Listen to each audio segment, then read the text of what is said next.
방송에서 제공하는 부동산 정보는 투자 판단에 대한 조언입니다. 방송에서 제공하는 부동산 물건의 가치, 가격 상승 및 가격 하락에 대해서는 방송사에서 보장하지 않습니다.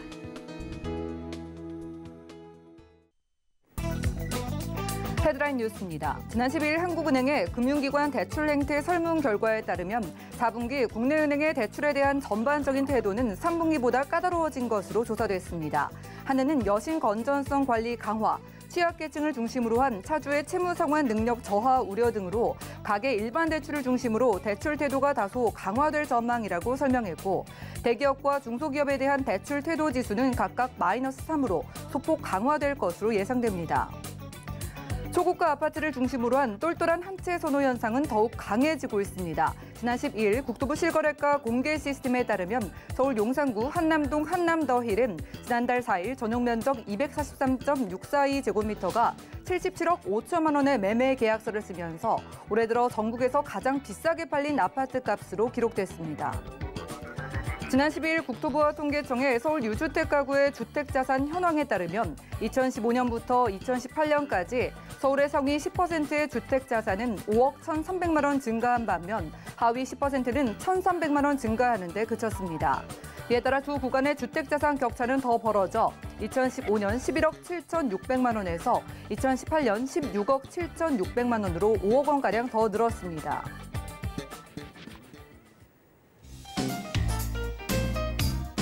안녕하세요. 손에 잡히는 부동산 정보, 부동산 올인원의 민채합니다. 금리는 여전히 0%대에 머물러 있지만은요, 앞으로 대출은 더 어려워질 것으로 보입니다. 자, 신용 위험에 대한 경계 조치로 인해서 한국은행이 가계 일반 대출에 대한 문턱을 더 높일 것이라고 밝혔는데요. 다만 전세와 집값 모두 상승세를 보이면서 가계 대출의 수요는 꾸준히 늘어나고 있어서 이러다가 주거 불확실성도 함께 상승하지 않을지 우려의 목소리가 커지고 있습니다. 오늘 부동산 올인원과 함께 하시면서 맞춤 투자 계획 세워보시고요. 방송 함께 하시다가 생기시는 부동산 관련된 모든 궁금증은 전화나 문자 남겨주시면 도움드리겠습니다. 우선 서울 지역번호 02-3153-2668번으로 전화 주시고요. 또 무료 문자 번호 013-3366-0110번도 언제든지 이용해 보시면 좋을 것 같습니다. 그리고 저희가 제공해드린 정보는 전문가들의 조언일 뿐 해당 부동산의 가치와 수익률을 보장하지 않는다는 점 기억 부탁드리고요. 본격적으로 부동산 올인원 출발해 볼게요.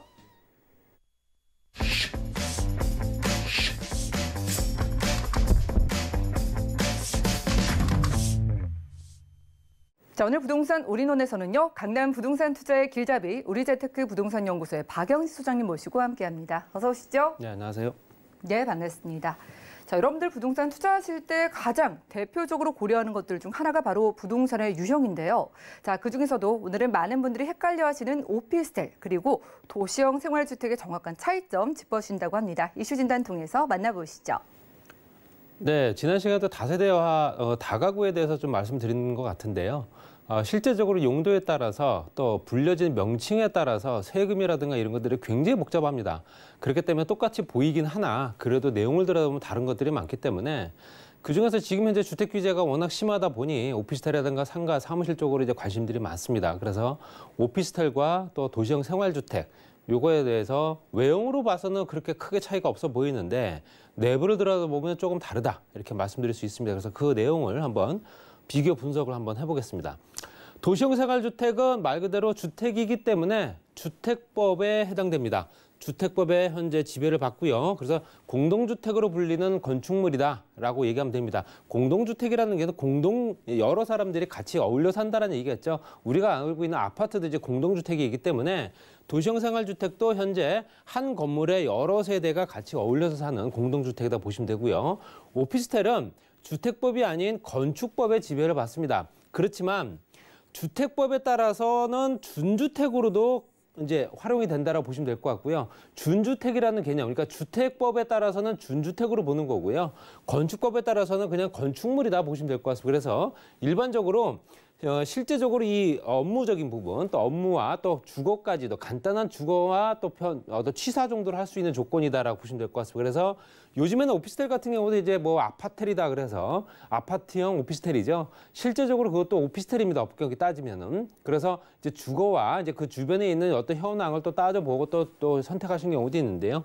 엄격히 따지면은 오피스텔과 도시형생활주택은 지배받는 법령이 다르다. 그래서 주택법은 도시형생활주택, 오피스텔은 건축법에 따른다. 이렇게 보시면 될 것 같고요. 자, 그럼 도시형 생활주택 같은 경우는 어떤 형태로 가느냐, 용도와 또 규모에 따라 다릅니다. 단지형으로 연립주택, 우리가 알고 있는 연립주택들 많이 아실 겁니다. 연립주택도 이제 도시형 생활주택에 들어간다 보시면 될 것 같고요. 그래서 한기동에 바닥 면적이 660평방미터가 초과되는 부분을 연립주택이라고 합니다. 그래서 5층 이하인 경우가 많고요. 건축위원회 심의 허가 시에는 또 한 층까지 더 올릴 수 있는 조건도 가능합니다. 또 단지형도 있겠죠. 단지형 같은 경우는 단지형 다세대, 단지형의 다세대 주택이라고 있습니다. 연립주택인 다세대 주택 같은 경우는 60평방미터, 660평방미터 이하여야 됩니다. 바닥 면적이 한기동의 전체 바닥 면적, 연면적이 660평방미터, 200평 정도 되겠죠. 200평이 이하인 경우이고요. 건축위원회 심의 허가에 따라서는 6층까지 지을 수 있는 조건이 된다. 단지형의 다세대 주택들이 보통 한 동, 두 동, 세 동, 네 동 해서 여러 동이 어울려져 있는 것들 보실 수 있습니다. 그것들이 단지형 다세대 주택이고요.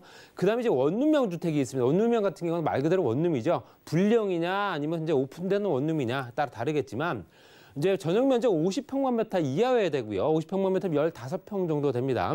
욕실과 부엌이 있는 주택이다 보시면 될 것 같습니다. 원룸형은 욕실하고 보일러실이 따로 별도로 현재 별도로 있고요. 그걸 제외한 오픈된 공간이 있는 부분은 원룸형이다 하고요. 또 현재 하나의 공간으로 구성된 부분 또는 하나의 공간으로 구성되지 않고 나눠지는 부분도 있죠. 그런 경우는 30평방 이상 같은 경우는 두 개의 공간으로 나눕니다. 이것들이 바로 분리형 원룸이다라고 하는 겁니다. 그래서 현재 내부를 들어가게 되면 거실과 주방과 욕실이 별도로 있고요. 그리고 방문이 조그맣게 있어서 방문을 열고 들어가게 되면 조그만 방이 있는 그런 형태가 이제 분리형 원룸이다 보시면 될 것 같습니다. 그래서 일반 다세대 주택과 달리 지하층 세대 구성이 안 된다 보시면 될 것 같고요. 지하층 세대가 구성이 안 됩니다. 원룸형 주택 같은 경우는 지상층부터 가능하다 이렇게 보시면 될 것 같고요. 오피스텔 같은 경우는 일반 오피스텔과 이제 우리가 알고 있는 아파텔이 있습니다. 물론 이제 아파텔 같은 주거용 오피스텔이라고 합니다. 일반 오피스텔은 일반 업무 시설이고 업무를 주로 이제 활용을 하기 위해서 이제 세입자를 현재 임차를 놓는 경우고요. 또 숙식을 간단하게 할 수 있도록 할 수 있는 건물이다라고 보시면 될 것 같습니다. 건축법 시행령에 들어가는 부분이고요. 일반 오피스텔을 취득하실 경우에 사업자 등록증도 무조건 내셔야 된다는 거 알고 계셔야 되고요. 아파트와 오피스텔의 합성어죠. 그래서 거실과 주방을 독립적으로 배치를 하고요. 구조 자체는 아파트처럼 만들었습니다. 그래서 실제적으로 주거용 오피스텔이기 때문에 면적도 크죠. 전용 면적이 59에서 84제곱미터 미만까지 가능하기 때문에 투룸부터 3룸까지 가능합니다. 그래서 규모 3룸 이상 되는 4베이 형태로 나타난다 보시면 될 것 같고요. 오피스텔은 주로 이제 상업 지역에 이제 신축이 되는 건물 용도이기 때문에 당연히 세대 면적이라든가 세대 수의 규제가 없습니다. 그렇기 때문에 당연히 아파텔이라고 하는 부분들, 주거용 오피스텔들이 요즘에 굉장히 인기를 끌고 있는 이유도 당연히 이렇다 이렇게 보시면 될 것 같고, 물론 입지 여건도 상당히 우수하죠. 상업 지역이다 보니까 상업 시설과 전철역도 굉장히 가까운 그런 형태로 볼 수 있다 보시면 될 것 같고요. 또 건축 기준에 따라서 차이점이 뭔가 있는가 봤더니요. 도시형 생활주택 같은 경우는 발코니 확장할 수 있습니다. 우리가 알고 있는 발코니 확장, 불법이 아닌 내부의 확장 면적을 이제 어느 정도는 확장을 해서 전용 공간을 좀 넓게 쓸 수 있죠. 설치 확장 가능하지만 현재 오피스텔은 설치가 안 되죠. 그렇기 때문에 당연히 오피스텔은 실제적으로 창과 현재 거실이 바로 붙어있는 형태로 갑니다. 그래서 현재 발코니가 별도로 없는 걸 보실 수 있고요. 난방시설은 당연히 붙박이 가구 설치 공간까지도 또 난방시설이 필요한 게 도시형 생활주택이고요. 전용 면적 85제곱미터 초과가 되는 부분은 바닥 난방이 금지가 돼 있다. 법령상으로 그렇습니다. 그래서 바닥 난방은 당연히 들어갈 수밖에 없는 조건이고요. 주거용으로 쓰는 아파트가 이건 오피스텔 기준이고 만약 85제곱미터 이상이 된다 한다면 실제적으로 이거는 아파텔 기준이기 때문에 당연히 바닥 난방도 들어갈 수 있다 보셔야 되고요. 엄격히 따지면 오피스텔은 바닥 난방이 들어갈 수가 없습니다. 출입구 같은 경우는 복합 용도로 건축할 때 주거시설 보호에 출입구를 분리해 놓는 경우도 있고요. 또 현재 오피스텔 같은 경우 복합 용도란 얘기는 도시형 생활주택과 오피스텔이 현재 같이 혼재하는 건물들이 있습니다. 그래서 뭐 지상 3층부터 2, 3층은 이제 사무실에 상가가 존재하고요. 4층부터 뭐 8층까지는 오피스텔, 8층부터 15층까지는 도시형 생활주택 이런 형태로 가는 건물들이 많기 때문에 오피스텔 전용 출입구가 현재 따로 별도로 설치가 된다는 얘기고요. 비상대피 공간도 당연히 만들어야 된다. 발코니를 이용해서 비상대피를 할 수 있는 조건을 만들어주고요. 또 현재 오피스텔 같은 16층 이상의 경우에는 현재 피난 직통 계단을 또 만들어줘야 된다는 부분도 건축 기준 법령상에 들어가 있다. 이렇게 보시면 될 것 같고요. 또 건축 기준에 따른 차이점 보시게 되면 일반 공동주택 같은 경우 일반 공동주택은 도시형 생활주택과 모든 공동주택에 다 포함된 겁니다. 그랬을 때 주택건설 기준 등에 관한 규정에 들어간 내용이죠. 거기에 소음 방지라든가 주택 배치, 기준 척도 이런 것들이 들어가 있습니다. 그래서 소음은 어느 정도가 돼야 되고 요즘에는 소음 공해가 굉장히 심하기 때문에 소음 방지할 수 있는 조건을 만들어야 되고요. 요즘에 이제 내진 설계까지 하죠. 요즘에는. 그래서 주택 배치, 주택을 어떤 형태로 배치를 하느냐. 현재 도로 경계선 외벽에서 2m 이상이 떨어져야 된다. 이격거리가 있어야 된다는 얘기고요. 기준 척도는 층 높이, 한 개 층 높이가 이미 2.4m 정도는 돼줘야 되고요. 거기에 벽 두께는 5cm 단위로 줘야 된다라고 얘기합니다. 그리고 공동주택 같은 경우는 100세대 이상 같은 주민 공동시설들이 설치가 돼야 되고요. 주차장은 세대당 한 대 이상은 가능해야 됩니다. 그래서 전용면 60평방미터 이하일 경우에만 0.7대다 보시면 될 것 같고요. 그래서 보통 우리가 알고 있는 신축 다세대 주택 같은 경우는 보통 0.5대 정도다 보시면 될 것 같습니다. 그리고 특별시나 뭐 지자체에 따라서 조금 더 다르다라고 얘기할 수 있고요. 도시형 생활주택 같은 경우는 현재 2009년도에 도입된 어떤 그런 형태입니다. 그래서 도시형 생활주택으로 현재 들어가게 되면 실제적으로 도시형 생활주택만 따로 떼놓고 얘기를 하게 되면 여기에는 법령사항이 좀 완화가 된 부분이 있습니다. 거기에는 소음방지 주택 배치 기준 척도가 없습니다. 그렇기 때문에 제외가 됐다 보시면 될 것 같고 이런 부분도 맞추지 않아도 된다는 얘기고요. 공동시설 같은 원룸형이나 다세대 같은 게 용적을 완화하는 조건으로 규정 적용을 받을 수 있는 조건이고요. 또 주차장 같은 거 말씀드린 대로 세대당 0.6대 정도 이상이 되면 된다. 전용 면적 30평방미터 미만일 경우 0.5대. 제가 말씀드렸던 이제 다세대 주택들이 보통 0.5대다. 그 얘기를 하는 겁니다. 그래서 이제 일반 공동주택 개념 안에서 도시형 생활주택만 따로 보게 되면 그만큼 현재 이 소형주택들 공급하기 위해서 굉장히 애를 썼던 정부의 어떤 2009년도 당시에 법령 사항들이 그대로 들어가 있기 때문에 소음이라든가 주택 배치 기준 척도가 그만큼 없다라고 보시면 될 것 같고요. 그래서 우리가 알고 있는 맞벽 건축 같은 경우도 상대방 건물들 실제로 옆에 건물과 벽이 붙어 있는 경우가 있습니다. 이게 맞벽 건축이거든요. 이런 것들 대부분 다 주택 배치 제외가 됐기 때문에 가능한 겁니다. 이격거리를 현재 두지 않기 때문에 그렇다 보시면 될 것 같고요. 그다음 가장 중요한 세금 부과 기준이죠. 세금 같은 경우는 도시형 생활주택, 주택입니다. 당연히 1.1%부터 시작을 하고요. 요즘에는 2주택, 3주택에 따라서 최대 12%까지 부과가 된다는 거 꼭 알고 계셔야 됩니다. 오피스텔은 주거용으로 쓰느냐, 업무로 쓰느냐에 따라 다 다릅니다. 그래서 현재 주택 보유 여부를 따졌을 때는 도시형 생활주택 20평방미터 이하는 주택으로 해당을 안 해줍니다. 그렇기 때문에 전용 면적이 20평방미터 6평 미만짜리 같은 경우는 내가 주택을 많이 보유하고 있다 하더라도 주택수에 합산이 안 된다 보시면 될 것 같고요. 그렇지만 그것들이 2채 이상이 된다 한다면 해당이 된다. 주택 보유 여부가 된다는 얘기는 보유세에 또 관련된 내용이기 때문에 굉장히 민감한 부분이고요. 오피스텔은 당연히 주거용으로 쓰게 되면 주택 보유 여부에 들어갑니다. 일반 업무로 쓴다는 얘기는 당연히 이건 주택이 아니기 때문에 주택수에 포함이 안 되겠죠. 세금 자체가 다릅니다. 그래서 도시형 생활주택은 현재 주택 같은 1.1%부터 현재 12%까지. 그렇지만 오피스텔이라든가 상가, 사무실, 토지 단일 세율입니다. 이거는 무조건 4.6%짜리고요. 이상도 이하도 아니고요. 오로지 한 가지 세율만 적용이 된다 보시면 될 것 같고요.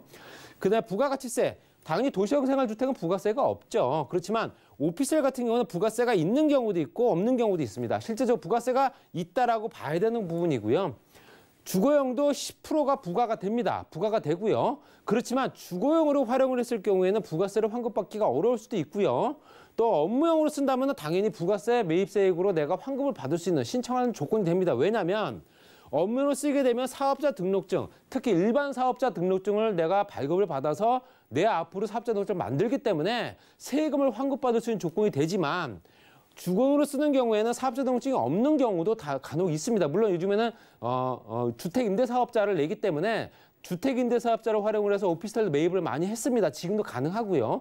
그렇기 때문에 당연히 현재 10% 환급받을 수 있다라고 얘기하지만 그렇지만 주거용으로 쓰는 경우에는 10% 환급을 받기가 어렵습니다. 그렇기 때문에 만약에 현재 내가 오피스텔을 구입을 하기 위해서 준비를 하고 있는 사람이고 오피스텔을 구입하기 위해서 세금을 따져봤다면 내가 일반 사업자를 낼 건지 아니면은 주택임대사업자를 낼 건지에 따라서 부가세를 환급받을 수 있는 기준이 달라지고요. 주택임대 사업자를 낼 경우에는 현재 낸 그 4.6%의 취득세에서 85%의 현재 취득세 환급을 받을 수 있지만 부가세 환급은 안 된다라고 보시면 될 것 같습니다. 그렇기 때문에 굉장히 복잡합니다. 이것도 꼼꼼히 따져보셔야 되고요. 재산세는 실제적으로 주택 같은 경우 주택 공시가격으로 따지죠. 공시가격 60%에 0.1에서 0.4%가 부과가 되고요. 또 주거용으로 쓰는 오피스텔도 마찬가지입니다. 그렇지만 업무로 쓰는 경우에는 토지와 건물을 별도로 봅니다. 그렇기 때문에 현재 토지 시가 표준액의 70%를 곱하고 거기에 0.에서 0.4% 정도가 토지 가격이고요. 토지에는 부가세가 부과가 안 됩니다. 당연히 건물분에만 부가세가 부과가 되고요. 그렇기 때문에 당연히 건물 시가 표준액의 70에 0.25% 정도가 된다라고 말씀드릴 수 있습니다. 물론 이거 건물이라든가 아니면 그 현재 토지 가격, 건물 가격을 평가한 기준에 따라서 이 세율은 달라질 수 있다 보시면 될 것 같고요. 종부세 같은 경우는 도시형 생활주택은 당연히 들어갑니다. 합산됩니다. 그리고 말씀드린 대로 오피스텔을 주거용으로 쓴다는 얘기는 아까 말씀드렸던 주택법에 따라서 준주택이 된다고 말씀드렸죠. 그렇기 때문에 당연히 합산이 됩니다. 나는 오피스텔을 갖고 있는데 왜 주택수에 포함이 됩니까? 그럼 그 주택은 이제 오피스텔은 주거용으로 쓰고 있기 때문에 그렇습니다라고 얘기할 수 있습니다. 그래서 합산된다. 당연히 업무로 쓰는 거는 주택수에 포함이 안 되고 주택이 아니기 때문에 포함이 될 수가 없죠. 또 도시형 생활주택 현재 부가세 주거용 없습니다. 그렇지만 업무용 같은 경우는 내가 받는 월세 보증금의 10% 정도를 따로 떼서 부가세 신고를 하셔야 됩니다. 그렇기 때문에 당연히 사업자 등록증에 발행이 되는 거고요. 이런 조건들을 꼼꼼히 따져보셔야 됩니다. 그리고 양도소득세는 1세대 1주택 같은 경우는 비과세가 되고요. 주거용까지도 마찬가지입니다. 그렇지만 업무용으로 쓰는 오피스텔 같은 경우는 1세대 1주택, 주택이 아니기 때문에 무조건 부과가 된다라고 말씀드리고 싶고요. 그다음에 현재 관리비 같은 경우는 현재 도시형 생활주택은 전용률이 보통 70% 정도, 70, 80% 정도 나오죠. 그럼에도 불구하고 실제적으로 현재 오피스텔보다 좀 저렴한 편이고 전용률이 한 50에서 60%밖에 안 나온 오피스텔 같은 경우가 좀 높은 편이다 보시면 될 것 같습니다. 간단히 설명드리면 주거와 업무용 오피스텔을 과세 당구 판단 기준은 뭐냐? 해당 오피스텔에 주민등록 등본 주소 이전이 되어 있느냐? 이것만 볼 테고요. 또 사업자 등록이 되어 있으면 업무용으로 보는 거고요. 사업자 등록증도 그냥 사업자가 아니라 일반 사업자를 얘기하는 겁니다. 주택임대 사업자가 아니라 이런 부분을 가지고 우리가 얘기할 수 있기 때문에 앞으로도 다세대 주택과 다가구 주택, 꼭 연립주택, 또 토지에 관련된 내용도 상세하게 설명을 드릴 겁니다. 이런 부분 때문에 내가 부과하는 세금 기준도 모르고 거기에 따라서 세금을 내야 될 시기도 놓치는 경우가 많습니다. 그래서 내가 덥석 어떤 물건을 취득하기보다는 이 물건 해당되는 용도가 어떤 건지 이 용도에 따라서 세금이 어떻게 부과가 되고 나중에 세금을 더 얼마나 내야 되는지 이런 부분을 꼼꼼히 따져보시고 투자하시기 바랍니다. 네, 오늘 이슈 진단 시간에는요, 오피스텔과 도시형 생활주택의 정확한 차이점을 짚어주셨습니다. 용도와 그리고 건축 기준, 또 규모 다 다르고요. 무엇보다 예민한 문제인 세금의 기준이 다르다고 하니까 오피스텔과 도시형 생활주택 접근하실 때 유념하시길 바라겠고요. 자, 이어지는 시간은 정보 체크 시간입니다. 투자할 만한 지역을 소개해드리는 시간인데 강남 지역 소개해 주신다고 하네요. 기호 확인하시죠. 자, 부동산 정보체크 소장님과 첫 번째로 가볼 지역은 서울시 강남구 삼성동인데요. 2호선 분당선 함께 이용할 수 있는 설릉역 역세권에서 소형 아파트 찾아보겠습니다. 아파트의 가격 보시죠. 자, 시세는 약 7억 2천만 원에서 7억 9천만 원 예상되나요? 자, 설릉역 근처에서 만나보는 소형 아파트입니다. 삼성동이라고 하니까 GBC 비롯해서 여러 가지 호재들 생각이 나는데 매력 살펴볼까요? 네, 강남구 지역 중에 삼성동을 꼽으면 당연히 투자 1순위죠. 실제적으로 이제 각종 규제들이 많이 쏟아져 나오는데도 불구하고 전세값뿐만 아니라 집값을 잡을 수가 없습니다. 그렇기 때문에 당연히 저가의 삼성동에 있는 소형주택 마련할 수 있는 기회다 말씀드리고 싶고요. 2호선과 분당선 이용할 수 있는 더블 역세권입니다. 거기에는 공원시설과 우리가 잘 알고 있는 국제로 복합지구가 바로 지척에 있기 때문에 당연히 걸어서도 도달할 수 있는 조건이고요. 그리고 건너편 쪽은 이제 주거지와 그 교육지역으로 이제 파락군이라고 하는 지역으로 이제 편입돼 있죠. 대치동 중심 학원가부터 해서 각종 학군들, 재건축 단지들, 고가의 아파트 단지들이 있고 여러 가지 시설들이 굉장히 잘 배치되어 있는 2호선 라인의 테헤란로 바로 이면이다 보시면 될 것 같습니다.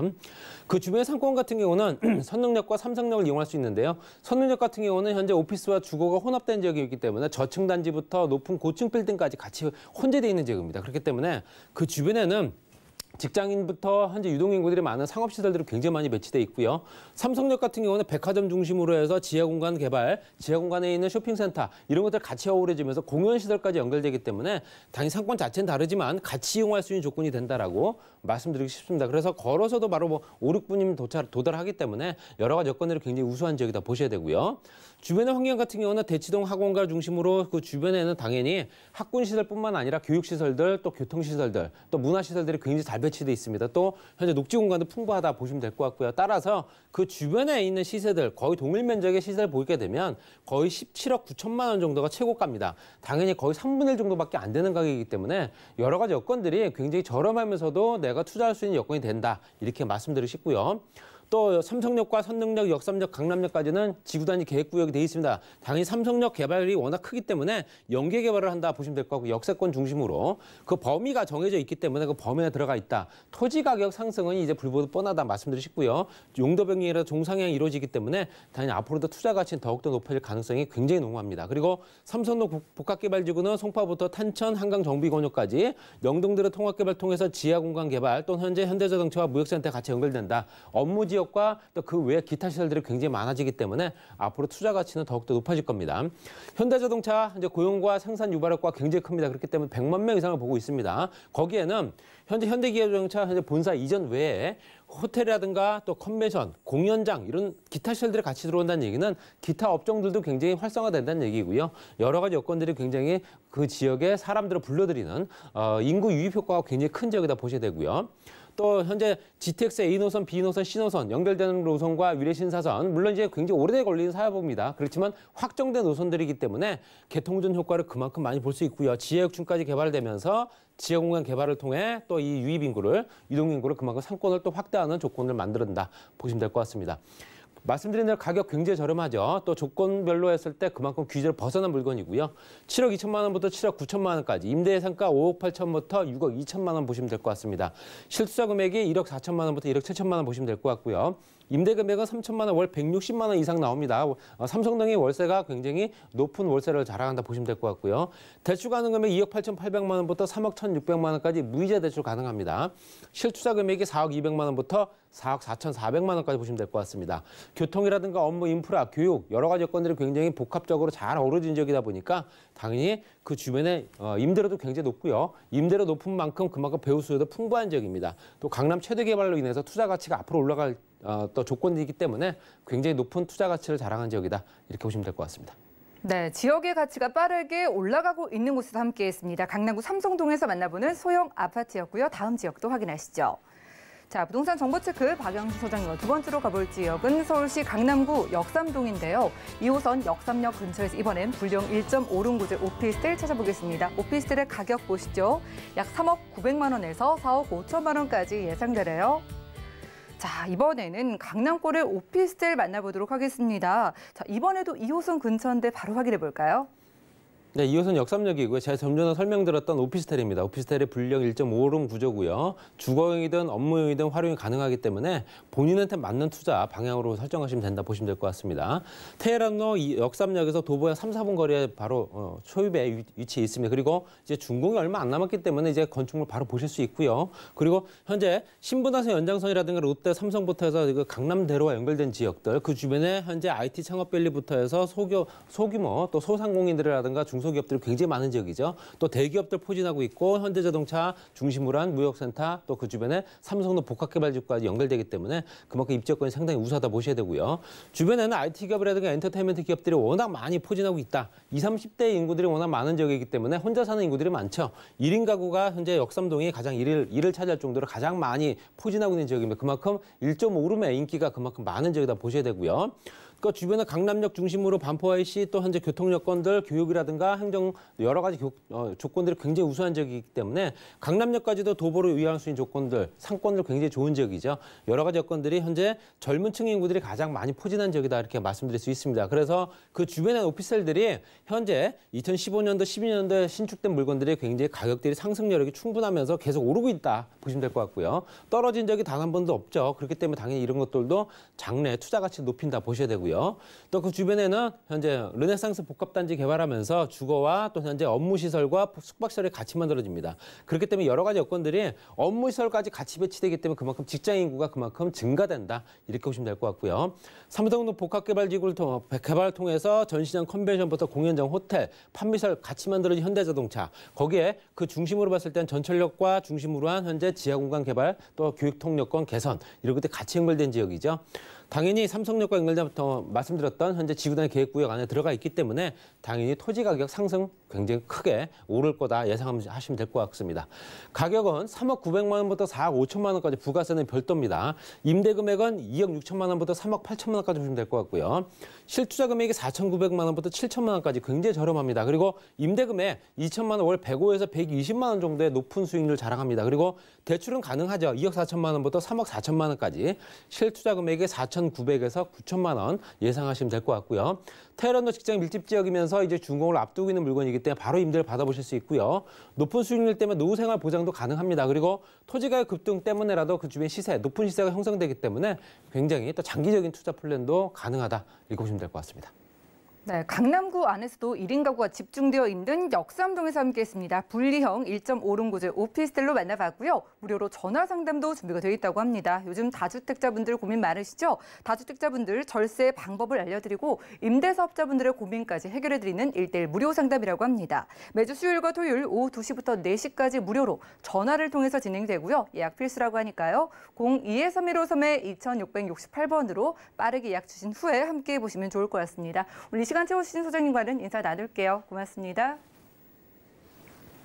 오늘 보신 정보는요. 네이버 TV의 SNTV 부동산 사람들에서 언제든지 다시 한번 보실 수가 있겠고요. 박연 소장님과 함께한 부동산 정보들 정리해 보시죠.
부동산 올인원 분야별 시장 동향 안내입니다. 대출 관련 기준금리 동향 소식입니다. 8월 27일 한국은행 금융통화위원회가 기준금리를 연 0.5%로 유지하기로 결정했습니다. 또한 은행연합회는 8월 신규 취급액 기준 코픽스가 연 0.8%로 전월 대비 0.01%포인트 하락했다고 공시했습니다. 10월 전국의 주택사업 경기 실사지수는 72.2로 전월 대비 6포인트 올랐습니다. 코로나19의 장기화로 주택사업 경기 전망이 여전히 부정적으로 나타났으며 서울, 수도권, 세종을 제외하고 지방의 HBSI 전망치가 60선에 그치며 부정적 전망이 더욱 큰 것으로 조사됐습니다. 부동산 올인원 시청자 참여 방법입니다. 02-3153-2668번으로 전화 주시거나 013-3366-0110번으로 상담 원하시는 내용을 문자로 남겨주시기 바랍니다. 방송이 끝난 후에는 서울경제TV 홈페이지와 네이버 TV의 SNTV 부동산 사람들을 통해 시청자 참여가 가능합니다.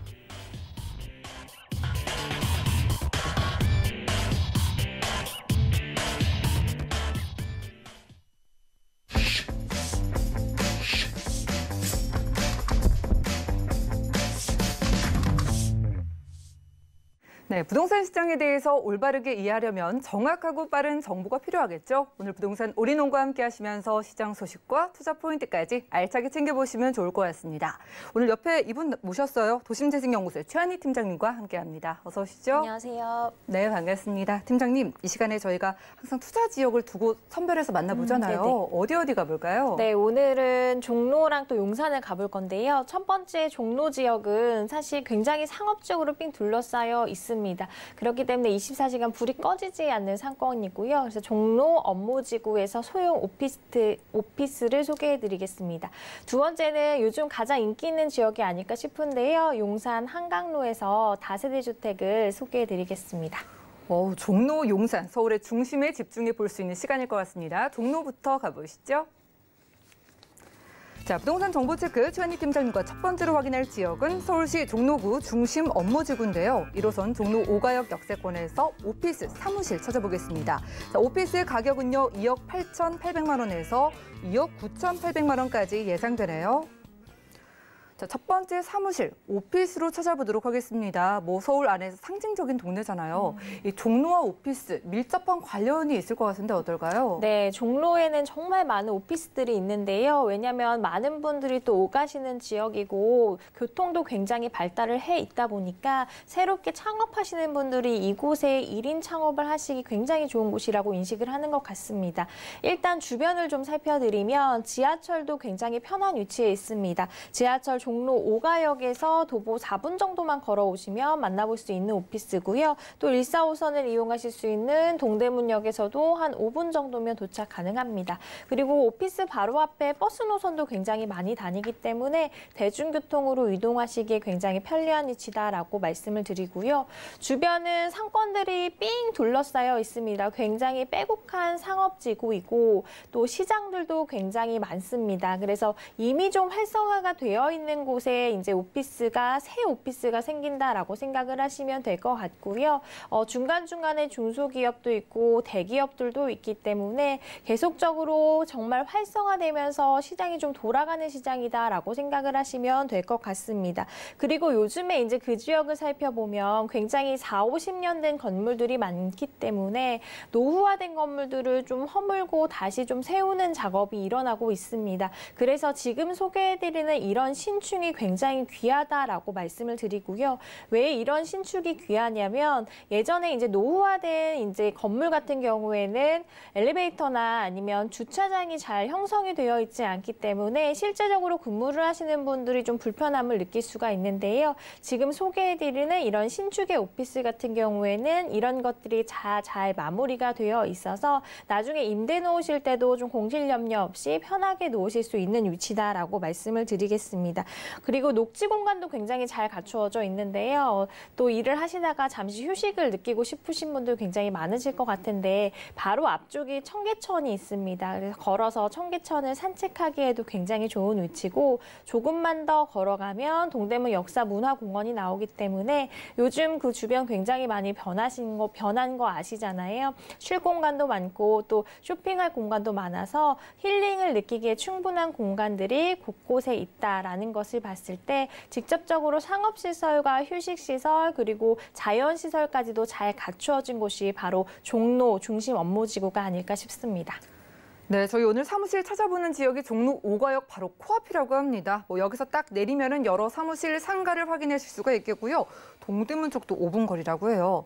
자, 이 종로를 오랫동안 보신 분들은요, 좀 오래돼 보이는 낙후된 것들이 이제 어떻게 앞으로 바뀔까를 궁금해하시는데 오늘 알아볼까요? 네, 일단 굉장히 노후화가 된 건물들이 많기 때문에 아까도 말씀드렸다시피 조금 허물고 다시 좀 지어지는 작업들이 일어나는 곳이 많습니다. 그래서 도심 재생에 대해서 좀 몇 가지 알려드리겠는데요. 일단 도심 재생에서 세운지구, 촉진지구를 빠뜨릴 수 없을 것 같습니다. 좀 큰 규모로 일어나고 있고 예전에 이제 이 사업이 시작할 때 사람들이 기대도 굉장히 많았었거든요. 왜냐하면 좀 노후화된 것이 깨끗해지게 되면 주변 환경도 굉장히 더 깨끗해지기 때문에 그런 것들을 원하시는 분들이 많으셨습니다. 지금도 이제 진행 중에 있다라고 생각을 하시면 될 것 같고요. 그 안에 일을 하시는 분들에게 조금 더 좋은 공간을 마련해주고 또 신산업도 하나하나씩 들어가기 때문에 지금보다 그곳에서 일을 하시는 분들이 더욱더 많이 늘어나면서 고용 창출 효과도 있겠고 그분들이 주변에 이제 살 곳을 알아보게 되면서 그런 주변의 집가도 좀 상승을 하지 않을까 하는 호재다라고 말씀을 드리겠습니다. 또 도심재생 중에 하나 더 말씀드리면 북총, 서총 도심재생 사업이 있는데요. 이것은 이제 종로주가 좀 핵심적으로 좀 관심을 기울이는 사업입니다. 그래서 한 200억 원을 투자한다라고 하고요. 문화 쉼터를 개발을 할 예정입니다. 그래서 이 일대가 좀 독특한 정체성을 유지하면서 지역 경제에 활력을 넣어줄 공간으로 만들겠다라는 목표가 있기 때문에 이것도 주변을 좀 변화시키는데 굉장히 좋은 역할을 할 사업이다라고 느껴집니다. 두 번째 큰 호재는 이제 북부 역세권 개발 사업에 대해서 좀 짚어드리겠습니다. 종로 일대가 이제 복합 단지를 조성을 할 예정인데요. 이게 어떤 것들이냐면 그냥 그 안에 모든 것이 다 들어가 있다라고 생각을 하시면 됩니다. 그래서 그 안에서 원스톱으로 모든 것을 이룰 수 있는 공간을 만들겠다라는 얘기인데요.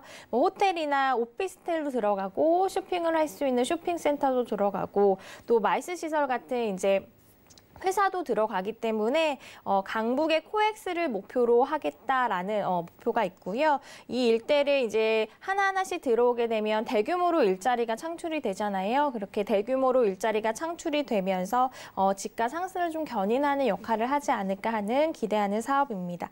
마지막으로는 종묘 창경궁 연결 보건공사에 대해서 말씀을 드리겠는데요. 창덕궁 원남동 구간이 4차로에서 6차로 확장 공사를 함으로써 교통이 훨씬 더 편안해지고 편리해졌습니다. 그리고 이제 지상은 녹지 공간으로 쫙 만들어서 많은 분들이 와서 좀 즐길 수 있고 좀 편히 쉴 수 있는 공간으로 만들겠다라고 하는데요. 이 공사는 2021년 6월 정도까지 보건공사를 마무리한다라고 합니다. 이렇게 원형 복원이 되면 자연성도 회복되고 역사성도 회복되기 때문에 보다 시민들에게 쾌적한 보행 환경을 제공하는 사업이다라고 생각을 하시면 되겠습니다. 네, 세운지구는 종로의 대표적인 정비 사업이죠. 게다가 주변의 녹지까지도 예쁘게 좀 구성된다고 하니까 역사가 공존하면서도 깨끗한 종로 거리를 기대해 보면서 저희 먼저 오피스 선점해 보도록 할게요. 중심 업무지구에서의 오피스는 가격 어떻게 될까요? 네, 일단 주변에 이제 시세를 보시면 굉장히 좀 부담스러운 가격도 있는데 지금 소개해드리는 오피스는 굉장히 시세 대비는 좋은 가격에 나왔다라고 말씀을 드리고요. 일단 매매가가 2억 8,800에서 2억 9,800만 원 정도 형성이 되어 있습니다. 월세는 2천에서 3천에 월 100만 원씩 월세가 굉장히 잘 나오고 또 잘 나가는 지역이다라고 말씀을 드리고요. 한 월에서 100에서 한 120까지도 받아보실 수 있을 것 같아요. 대출은 1억 7천에서 1억 8천 정도 예상을 해보신다면 실투자 금액은 한 8,800만 원에서 9,800만 원 정도에 접근 가능한 종로 중심지구 오피스를 소개해드렸습니다. 네, 이 종로 안에서도 오피스의 가격이 정말 천차만별이라고 합니다. 비교해보시고 연락 주시면 도움드리겠습니다. 02-3153-2668번 언제든지 연락 가능하고요. 자, 월세를 100만 원 이상도 기대해봐도 좋다라는 말씀하셔서 사무실 투자도 괜찮은데 라고 느끼시는 분들 계실 것 같은데 네. 투자 포인트 짚어주시죠. 네, 일단 요즘에는 여러 주택을 사면 좀 부담을 느끼잖아요. 정부의 규제도 많고 하기 때문에 이런 오피스에 좀 눈을 돌리시는 분들이 많으실 것 같은데요. 오피스가 사실상 좀 메리트가 있는 부분이 있습니다. 뭐 대출 규제도 그렇고요. 전매 제한도 주택 수에 따른 좀 피로감, 중과세 이런 것들을 좀 줄일 수가 있기 때문에 좀 부동산 정책에서는 아직까지는 조금 자유롭다라고 말씀을 드릴 수가 있겠고요. 또 소액 투자가 가능해요. 그리고 황금성이 좀 뛰어나기 때문에 투자를 원하시는 분들에게는 굉장히 적합한 투자 오피스다라고 말씀을 드릴 수가 있겠습니다. 두 번째로는 이 지역 자체를 보면 오피스에 굉장히 적합한 지역이고 그렇기 때문에 풍부한 수요층이 있습니다. 나중에 처음 투자를 하시는 분들은 오피스 공실 걱정 많이 하실 텐데요. 공실 염려가 좀 없는 지역의 오피스다라는 면에서 추천을 해드리겠습니다. 이 지역은 이제 거대 상권이 밀집이 되어 있고요. 150만의 유동인구와 70만의 상주인구가 있기 때문에 이미 잘 자리 잡혀진 곳에 깨끗한 신축의 오피스가 들어간다라고 생각을 하신다면 메리트가 굉장히 높은 매물임을 말씀을 드리겠습니다. 마지막으로 지금 추세가 1인 사업자, 1인 법인이 계속적으로 늘어나고 있다라는 것인데요. 예전과 비교해 보면 정말 비교할 수 없을 만큼 창업을 하시는 분들이 많이 늘어났습니다. 그래서 6년 동안 1인 사업자 수가 한 4배가 증가했다고 하고요. 스타트업 창업이 많아져서 굉장히 좀 큰 중대형 사무실보다는 이런 소형 오피스가 계속적으로 인기를 끌고 있고 지금 멈추는 것이 아니라 추세적으로 봤을 때 인기가 계속 올라가는 추세이기 때문에 지금 이런 오피스에 투자를 좋은 지역에 이런 오피스를 투자하신다면 나중에 좀 웃는 날이 오지 않을까 싶습니다. 네, 규제를 피할 수 있는 투자 유형 찾으신다면 이 오피스가 하나의 정답이 될 수 있다고 말씀 주셨고요. 창업하시는 분들께도 적합한 종로구 중심 업무지구에서 만나보는 오피스였습니다. 다음 지역의 개요도 확인해 보시죠. 자, 부동산 정보체크 팀장님과 두 번째로 만나볼 지역은 서울시 용산구 한강로 2가인데요. 4호선, 6호선 함께 교차하는 삼각지역 주변에서 이번엔 방 2개짜리 다세대 주택 찾아보겠습니다. 가격 보시죠. 자, 시세는 약 5억 5천만 원에서 5억 8천만 원 예상되네요. 자, 조금 이동해서 용산으로 왔습니다. 이번에 주택으로 찾아볼게요. 자, 용산에 왜 이렇게 관심이 많을까요? 여러 가지를 좀 확인해 볼 수 있을 것 같은데 위치에서 일단 만나볼까요? 네, 이제 지금 소개해드리는 지역 자체는 지하철과 거의 붙어 있다라고 생각해도 될 만큼 지하철이 굉장히 편한데요. 특히 직장인분들이나 회사를 이제 매일매일 다니시는 분들은 이런 대중교통을 무시할 수 없잖아요. 자가용이 있어도 요즘 우리나라 주차 너무 힘들기 때문에 대중교통과 가까운 곳에 집을 얻으려고 하시는 분들이 많습니다. 지금 소개해드리는 매물 자체는 삼각지역에 있는데요. 삼각지역이 더블 역세권입니다. 그래서 4호선, 6호선을 가깝게 이용하실 수가 있고 나오면 바로 있다라고 생각할 만큼 도보로 가깝습니다. 굳이 도보로 따지자면 한 1분 정도 예상을 해보시면 될 것 같고요. 주변은 이제 이촌 한광공원이 걸어서 갈 거리에 있기 때문에 가깝게 위치를 하고 있습니다. 운동하시거나 산책하시거나 그럴 때 집 바로 앞에 공원이 있다라는 것 자체도 굉장히 큰 메리트가 될 것 같고요. 또 주변에 이태원도 너무너무 가깝고요. 정말 한 정거장만 걸어가면 신용산역이 있는데 요즘 신용산역도 계속적으로 변화가 되고 있잖아요. 쇼핑센터도 많이 생기고 먹거리도 많이 생기고 이런 것들을 봤을 때 내가 실제적으로 살아가면서 누릴 만한 것들이 정말 가깝게 근거리에 다 위치를 하고 있다라는 것만으로도 모든 것이 완벽함을 다 갖춘 동네다라고 말씀드릴 수가 있겠습니다. 그리고 이 지역이 사실 주변 동네 자체가 부자 동네가 많기 때문에 그쪽에서 머무르시지 못하시는 분들이 대체 주거지로 굉장히 많이 선택을 하셔서 계속적으로 가치 지가 상승이 이루어지고 있습니다. 그런 것을 봤을 때도 나중에 이제 예상을 했을 때 투자 가치가 매우 높은 땅임을 말씀을 드릴 수가 있겠습니다. 네, 그렇죠. 용산 한남동 쪽도 부자 동네라는 인식이 강합니다. 그런데 여기에 추가로 개발 호재들이 얹어지고 또 얹어지다 보니까 정말 기대가 많으신데요. 이 개발이 좀 구체적으로 언제쯤 진행될까 이런 거를 궁금해하시는데 네. 지금 용산 개발이 어때요? 네, 계속적으로 이제 용산 개발은 이루어지고 있다라고 생각을 하시면 될 것 같고요. 계획된 개발들도 많기 때문에 나중에 마무리가 됐을 때는 정말 많은 분들이 기대를 하신 것 이상으로 동네가 변화가 된다라고 생각을 하시면 될 것 같아요. 첫 번째로 이제 주목을 하셔야 될 호재가 용산 정비창 개발 소식입니다. 용산 정비창 부지가 굉장히 넓잖아요. 그래서 이곳에 어떤 것들이 들어갈지 굉장히 궁금증이 많으셨을 것 같은데 회사가 들어가는 게 아니고 이제 아파트를 넣기로 했습니다. 그래서 내년 후반이나 내후년 초반부터 사전 청약을 받기로 했고요. 굉장히 많은 분들이 관심이 많으세요. 그렇기 때문에 이 지역 자체가 지금 활발 타오르는 관심 지역이다라고 생각을 하시면 될 것 같고 이 부지는 한 8,000세대에서 만여 세대의 가구가 들어가기 때문에 하나의 신도시가 형성이 된다라고 생각을 해보셨을 때 그렇게 형성이 되면 그분들이 누릴 편의시설도 생겨야 되잖아요. 그러면 지역 자체가 굉장히 크게 활성화되겠다라고 생각을 하시면 되는 사업이다라고 말씀을 드립니다. 두 번째는 한남 뉴타운 재개발 추진인데요. 서울의 핵심 프리미엄 단지에 아파트가 새로 신축이 들어간다라고 생각을 하시면 될 것 같고, 이 지역은 이미 부촌으로 자리를 잡았습니다. 그곳에 높은 층의 아파트는 많이 없었는데 이렇게 아파트가 들어가게 되면서 부촌에 새로운 아파트, 프리미엄 아파트가 생긴다라고 생각을 하시면 될 것 같고요. 이것은 주변에 당연히 집가 상승을 견인하는 역할을 하게 될 거고, 주변 환경에도 좋은 영향을 미칠 사업임을 말씀을 드리겠습니다. 세 번째로는 한남도 고가 아파트 또 수혜 지역이라는 것 말씀을 드리겠습니다.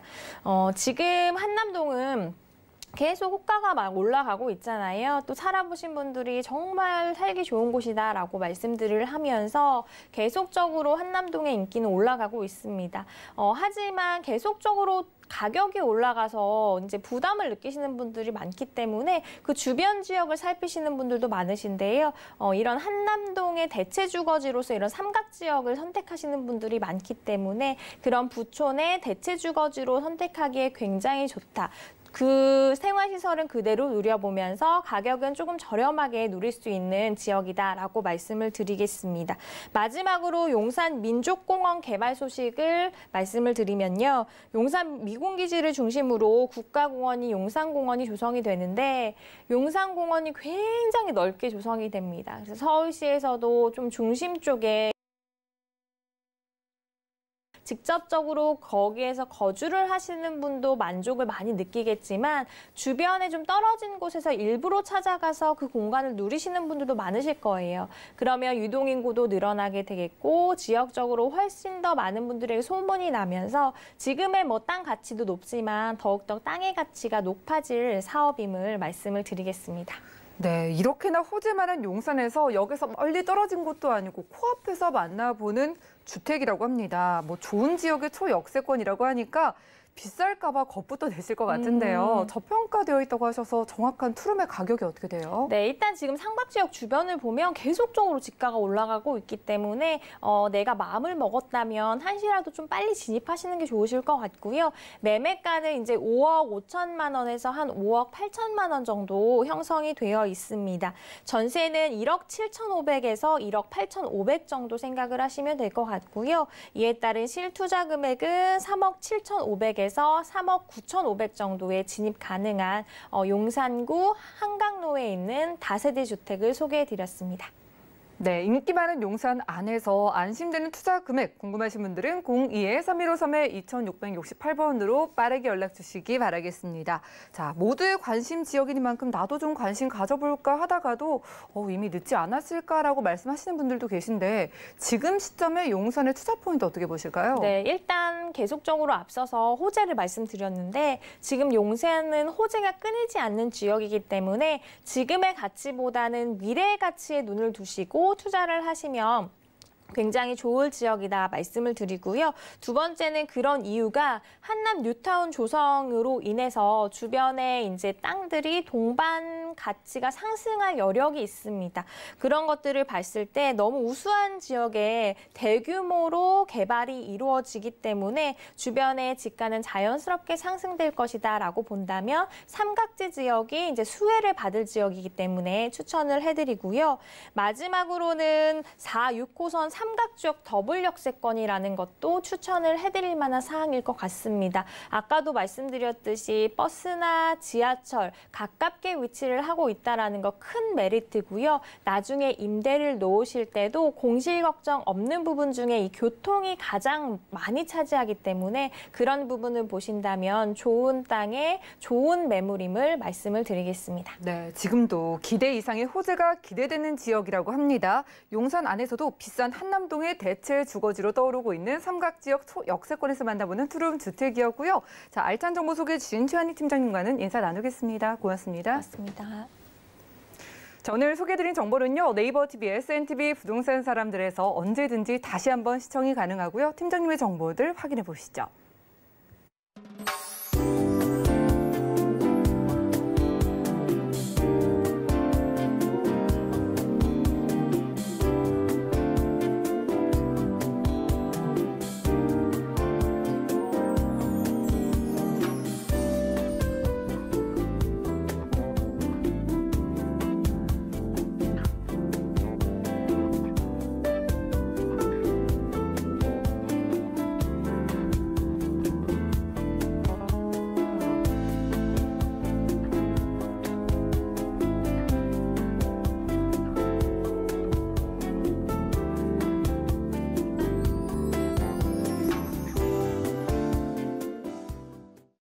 저희 방송에서 여러분들께 제공해드린 정보는 전문가들의 조언일 뿐 부동산의 가치와 수익률을 보장하지 않는다는 점 기억 부탁드리고요.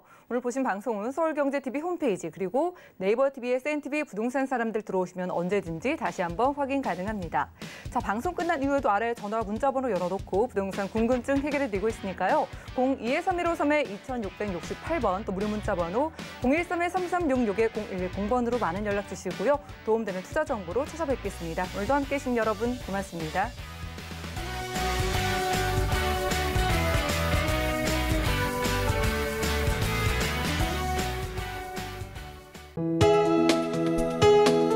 본 방송에서 제공하는 부동산 정보는 투자 판단에 대한 조언입니다. 방송에서 제공하는 부동산 물건의 가치, 가격 상승 및 가격 하락에 대해서는 방송사에서 보장하지 않습니다.